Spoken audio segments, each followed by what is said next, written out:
Bapak Ibu dosen yang terhormat, perkenalkan nama saya Maxium Buyewang.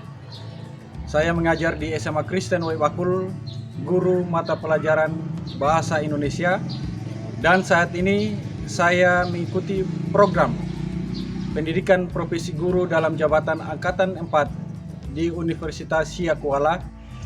Hari ini tanggal 6 Desember 2021 saya akan melakukan uji kinerja bersama dengan peserta didik kelas 11 MIPA 4 secara luring dengan memperhatikan protokol kesehatan. Berikut video pembelajaran UKIN saya. Terima kasih.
Selamat pagi semuanya. Apa kabarnya kalian hari ini? Luar biasa. Ya, yang pertama kita perlu mengucap syukur kepada Tuhan Yang Maha Kuasa karena kita masih diberi kesempatan untuk melakukan pertemuan tatap muka terbatas pada hari ini. Oke, baik. Sebelum kita melanjutkan akan aktivitas kita hari ini, seorang pimpin kita dalam doa.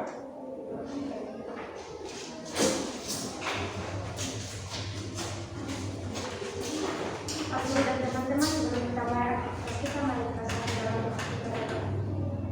Puji dan syukur kami panjatkan di hadirat Bapa karena besar kasih dan cinta-Mu. Ya Bapa, yang dalam doa dan perawatan kami dalam nama Tuhan Yesus kami telah berdoa. Haleluya, amin. Baik, terima kasih. Oke, ada yang masih ingat pembelajaran kita yang lalu? Masih. Tentang apa? Mengidentifikasi nilai-nilai kehidupan dalam cerita pendek. Ya, mengidentifikasi Nilai-nilai nilai-nilai kehidupan di dalam cerita pendek. Nilai apa saja yang ada dalam cerpen? Moral, sosial, religius. Pembelajaran kita hari ini masih berkaitan dengan teks cerpen. Kompetensi dasar yang kita akan belajar pada hari ini yaitu kompetensi dasar 3.9, yaitu menganalisis Unsur-unsur pembangun cerita pendek dalam kumpulan cerita pendek. Iya. Menganalisis unsur pembangun cerpen yang ada dalam kumpulan buku. Ya. Dan hari ini kita akan menganalisis unsur pembangun daripada teks cerpen. Ya. Dan indikator pencapaian kompetensinya yaitu yang pertama menentukan unsur pembangun cerpen yang ada dalam teks cerpen. Yang kedua, menganalisis unsur-unsur pembangun cerpen. Ya, ini dalam KD 39 yaitu menganalisis unsur pembangun cerpen yang kita mau capai, yang kita mau capai pada pembelajaran kita menggunakan model pembelajaran problem based learning untuk menganalisis unsur-unsur pembangun yang ada dalam cerpen. Apa saja unsur pembangun pada cerita pendek? Ada berapa? Ada dua. Yang pertama, unsur intrinsik. Yang kedua, unsur ekstrinsik.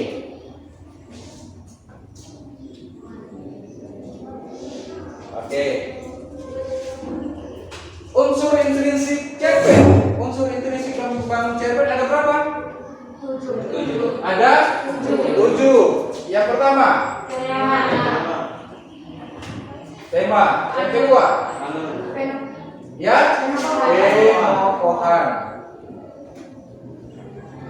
Yang ketiga, alur. Yang keempat,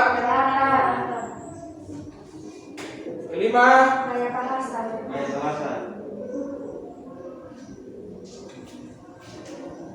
keenam,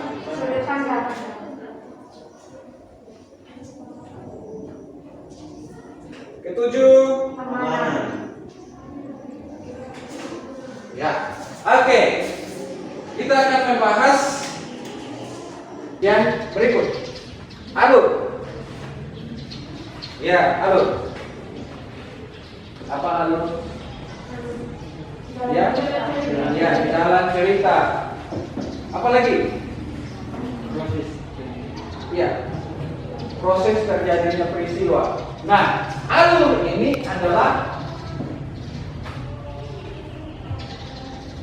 rangkaian peristiwa dalam cerita. Latar atau setting itu menyangkut dengan apa? Ya, saya tempat. Apa lagi? Waktu. Apa lagi? Oke. Jadi dalam sebuah cerita selain ada tokoh, ada alur, ada yang namanya latar. Latar adalah tempat, waktu, dan suasana terjadinya peristiwa. Gaya bahasa apa yang digunakan oleh pengarang dalam teks cerpen?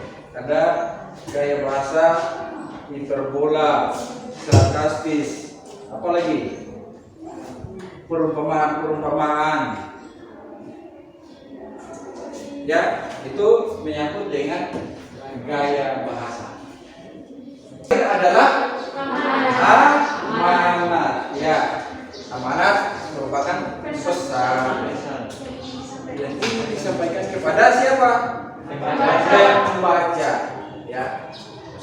Kelompok 1 akan menganalisis cerpen dari kumpulan cerpen Anafis, yaitu Anak Kebanggaan.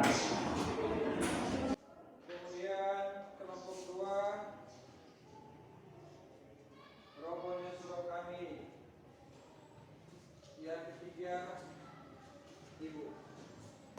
Baik, sekarang Anda di kelompok masing-masing. Kelompok 1, 2, dan 3. Silakan bergabung dengan anggota kelompok yang lain.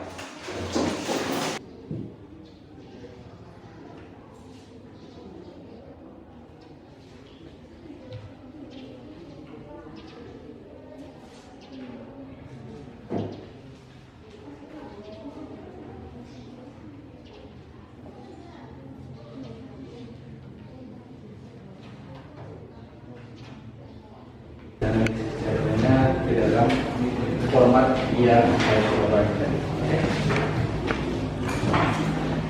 Lalu juga ada di format yang dulu sudah banyak. Hasil itu kita tentukan sudah adanya unsur-unsur intrinsik, ada tema dan lain-lain. Toh presenter kan kita ada apa? Tempel di karton. Sekarang ini kita baca dan cerita, kita pahami dulu supaya kita bisa menentukan dan punya unsur-unsur. Baca sesuatu.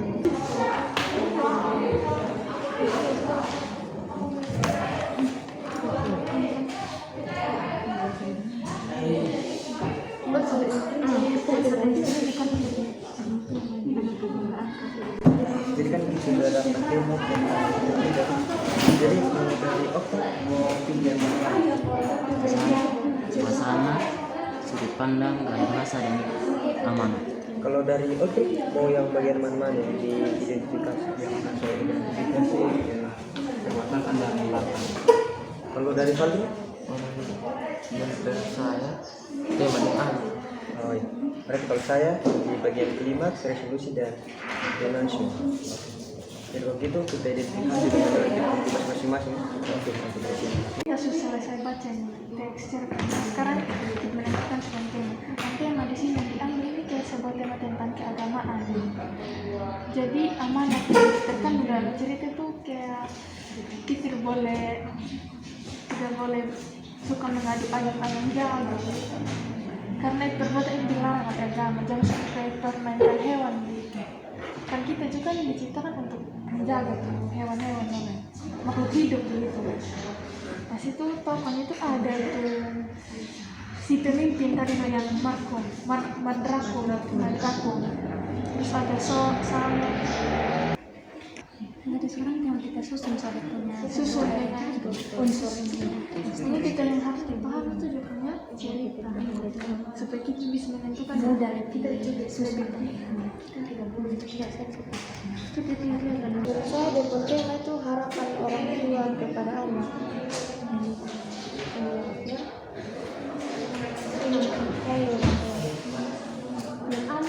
dengan anak maju dan sudut pandangnya orang pertama pelaku sampingan ada latar tingkat latar suasana dan Umpi Indra Budiman dengan aku.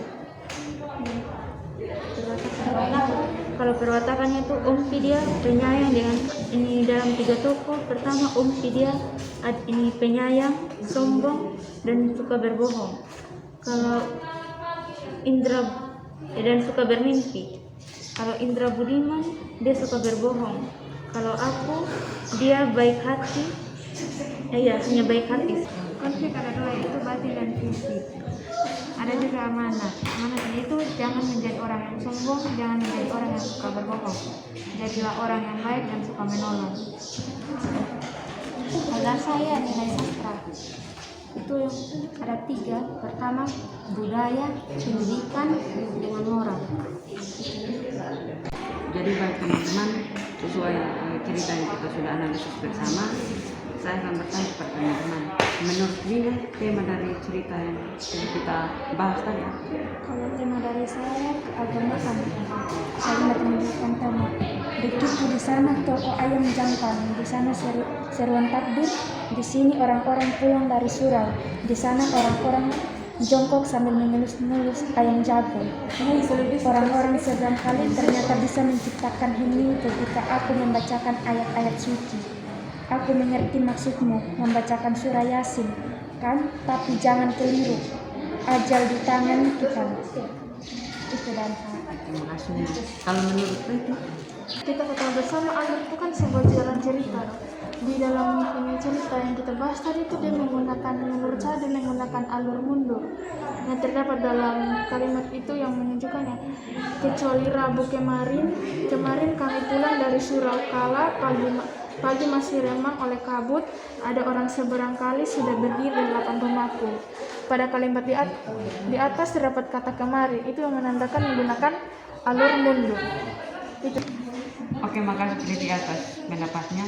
Jadi baik menurut Anda amanat atau pesan akhir dari cerita yang telah kita bahas apa? Menurut saya amanat yang terkandung dalam cerita yang berjudul orang-orang seberang kali adalah bahwa kita jangan suka mengadu ayam jago, karena perbuatan tersebut dilarang oleh agama. Perbuatan mengadu ayam jago sama dengan menyiksa ayam-ayam tersebut, apalagi kalau perbuatan itu disertai judi. Ayam jago juga makhluk hidup, mereka juga punya perasaan. Allah mungkin menegur mereka melalui kematian madrakum yang mati secara tidak wajar. Tingkah lakunya persis seperti ayam ketika diadu. Allah menutupnya karena menjadi bolongnya. Oke, makasih Ambu. Kalau menurut saya dari sedikit tambahan saya ada penokohan. Ada yang pertama itu ada tokoh aku, ada soleh, baik, berbudi luhur, suka menolong, peduli. Ada dari yang kedua dari madrakum, tidak punya hati, suka mengadu ayam, tidak tahu agama. Yang ketiga ada dari Kang Samin, tidak punya perasaan, bicaranya kasar, tidak tahu agama, kasar, suka mengadu ayam. Terima kasih. Tadi kan kita sudah itu coba tugas kali identifikasi ini cerita umum. Jadi kan kita sudah bagi kalau Valdi tema. Kalau dari Valdi sendiri yang sudah diidentifikasi siapa temanya bagaimana? Dari cerita saya sudah identifikasi. Temanya di sini adalah tekad karena menceritakan keyakinan dan semangat dari seorang anak terhadap apa yang ia inginkan. Iya. Dia punya alurnya? Alur ada dua, eksposisi dengan motivasi. Jadi makasih Valdi sudah temukan dia punya tema. Jadi kalau dari Okta sendiri yang sudah dapat apa? Saya telah mengidentifikasi tentang suasana, yaitu suasananya menegangkan atau marah dengan gaya bahasa. Gaya bahasa ada 1 dan 2. Asosiasi atau perumpamaan. Amanatnya 1 menentukan kesuksesan seorang adalah tekad yang kemauannya besar dalam dirinya. 2 karakternya, sikap dan minat adalah hidup kita. 3 kehidupan tidak dapat dipastikan karena terkadang suatu dapat berubah tanpa harus dipercaya. Oke, terima kasih untuk Okta yang sudah cari dia punya gaya bahasa, sudut pandang yang aman. Kalau dari Okta sendiri, apa yang sudah bisa dikumpulkan atau yang sudah bisa diberikan di kelompoknya? Yang saya telah identifikasi pada cerpen yang kita telah baca yaitu perwatakan dan watak. Dari perwatakan itu sendiri telah saya identifikasi 2 watak, yaitu bapak yang wataknya keras menilai sesuatu dari satu sisi, dan watak yang kedua yaitu taksu baik, konsisten, memiliki keyakinan dan tekad yang luar biasa. Dan untuk dari latar yang telah saya identifikasi adalah 1 latar tempat yang tepatnya tempat dari peristiwanya itu di kos dan di kamar. Untuk latar waktunya tidak dapat. Jadi ada klimaksnya itu berada dalam kadar yang paling tinggi hingga para pelaku mendapatkan kadarnya sendiri-sendiri. Contohnya, coba jawab untuk yang terakhir kalinya, mau jadi apa kamu sebenarnya?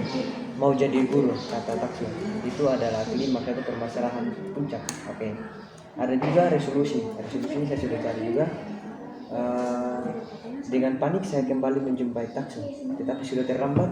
Anak itu sudah tahu bahwa ibu akan menyuruh saya kembali. Rumah kos itu sudah coba jawab yang terakhir kalinya, mau jadi apa kamu sebenarnya? Dan itu adalah peristiwa menegangkan. Dan Taksu bilang mau jadi guru. Saya tak mau melanjutkan. Taksu saya mulai ke atas. Gelas di atas meja meluncat. Kopi yang di dalamnya muncul di muka saya. Itu kan sudah terjadi kayak beradu kan, situ kan sudah terjadi permasalahan situasi yang sangat menegangkan. Dan juga ada resolusi. Dengan panik saya kembali menjumpai Taksu, tetap sudah terlambat. Anak itu sudah tahu bahwa ibu akan menyuruh saya kembali. Rumah kos kosong, dia membawa semua barangnya pergi. Hanya tinggal secari kertas kecil dengan pesan kecil, maaf, tolong relakan saya menjadi seorang guru, itu katanya Taksu. Dan yang terakhir adalah denouncement atau penyelesaian. Akhir cerita pendek, guru yang sekarang itu Taksu sudah menggantikan hidup dari bapaknya untuk memikul beban keluarga. Ia menjadi seorang pengusaha yang mengimpor barang-barang atau pengusaha sukses, dan dia juga seorang guru bagi sekitar 10.000 pegawai. Jadi dia ini sudah bisa jadi orang yang menjadi promotor atau yang bisa menjadi contoh yang baik. Dan itu benar-benar tekad yang sangat bagus. Itu dari tulisan selengkap kita akan mencobatnya di kertas karton. Oke? Ya Pak.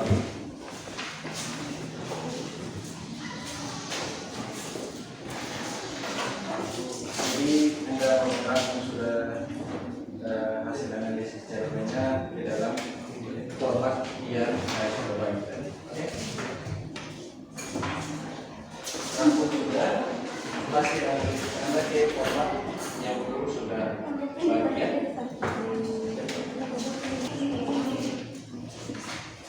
Oke, Anda sudah selesai merangkumnya? Sudah. Baik, kita akan menempelkan hasil analisis cerpen Anda ke kertas karton.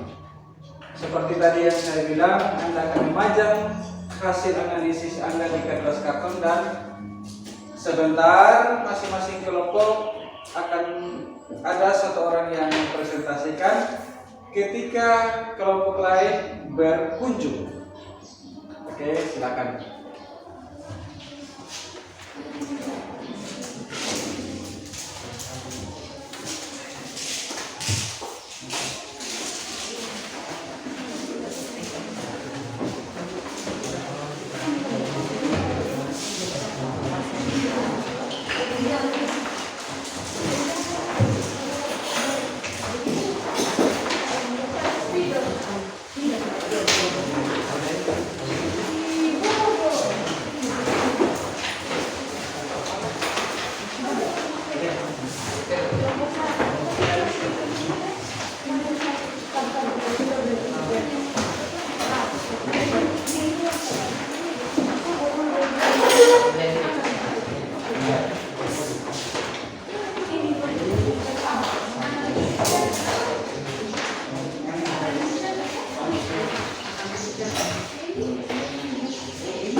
Nah, dari cerpen ini kami kami dalam diskusi kami kelompok 2 kami mengambil tema yang terdapat dalam cerpen tersebut, tema tentang keagamaan.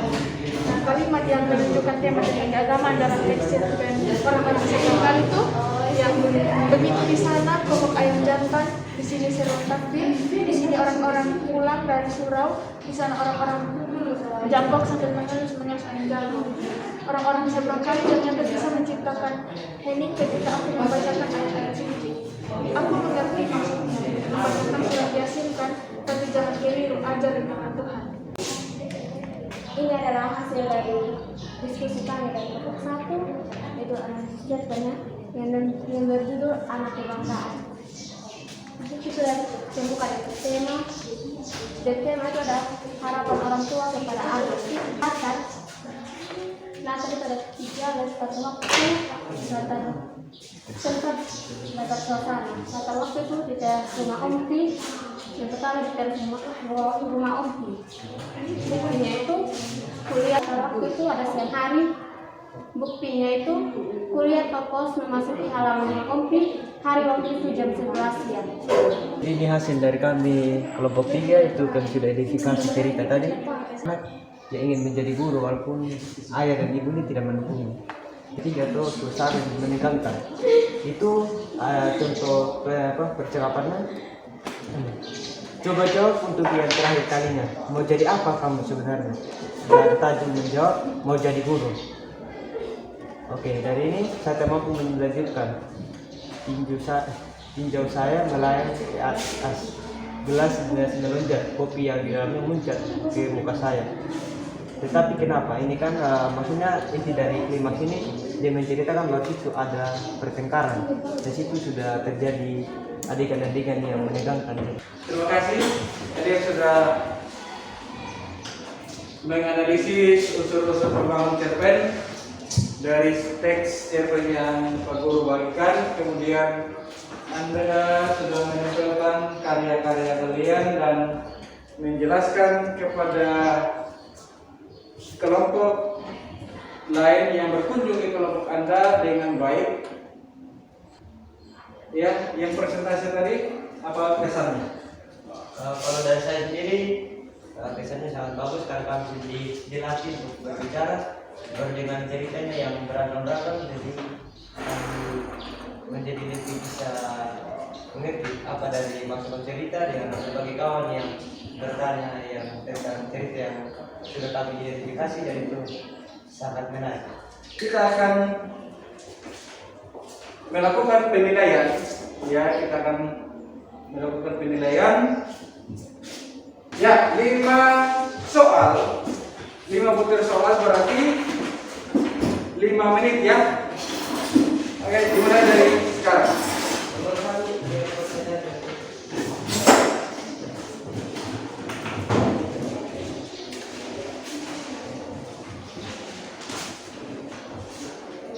Jadi berupa pilihan ganda. Oke, waktunya cukup, silakan dikumpulkan.